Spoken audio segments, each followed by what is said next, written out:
அன்பான சொந்தங்கள் அனைவருக்குமே வணக்கம். பரபரப்பா போயிட்டு இருக்க கார்த்திகை தீபம் சீரியலை அடுத்த வாரம் மிஸ் பண்ணிடாதீங்க. நம்ம கார்த்திக் ரேவதி வேண்டுதல் பலித்து விட்டது. அதாவது நம்ம ரேவதிக்கு ரொம்ப சந்தோஷம்.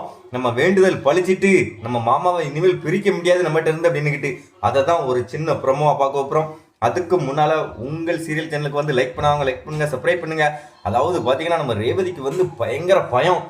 எங்க நம்ம அம்மா நம்ம மாமாவை பிரிச்சிருவாங்களோ அப்படின்னுக்கிட்டு. அதுக்கடுத்து நம்ம பாட்டி 2 பேரையும் கோயிலுக்கு அனுப்பி வச்சாங்க.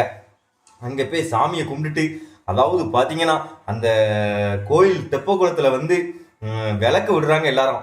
அதுக்கடுத்து நம்மளும் வேண்டிக்கிட்டு இதே மாதிரி விளக்கு விட்டோம்னா நம்ம வேண்டுதல் பழிச்சிரும் அப்படின்ட்டு ரேவதி கார்த்திகிட்ட சொல்கிறாங்க. அதுக்கடுத்து கார்த்திக் சரி நான் விளக்கு வாங்கிட்டு வரேன் அப்படின்னு சொல்லிட்டு விளக்கு வாங்கி நம்ம ரேவதிகிட்ட கொடுக்குறாரு.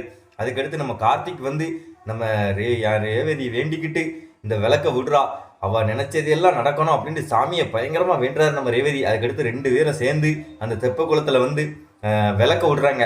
அப்போ நம்ம ரேவதி சாமி இந்த விளக்கு அணைஞ்சிடக்கூடாது அப்படின்ட்டு பயங்கரமாக கும்பிடுதாங்க. அதுக்கடுத்து அந்த விளக்கு அணையாமல் அப்படியே போய் கரை சேருது. அதுக்கடுத்து நம்ம ரேவதிக்கு ரொம்ப சந்தோஷம். அதாவது நம்ம வேண்டுதல் பழிச்சிட்டு மாமா, இனிமேல் எங்கள் அம்மாவால் நம்மளை பிரிக்கவே முடியாது அப்படின்னுக்கிட்டு ஒரு தரமான எபிசோடை அடுத்த வாரம் மிஸ் பண்ணிடுறாங்க. மறக்காம நம்ம சேனலுக்கு லைக் பண்ணுவாங்க, லைக் பண்ணுங்க, சப்ஸ்கிரைப் பண்ணுங்க.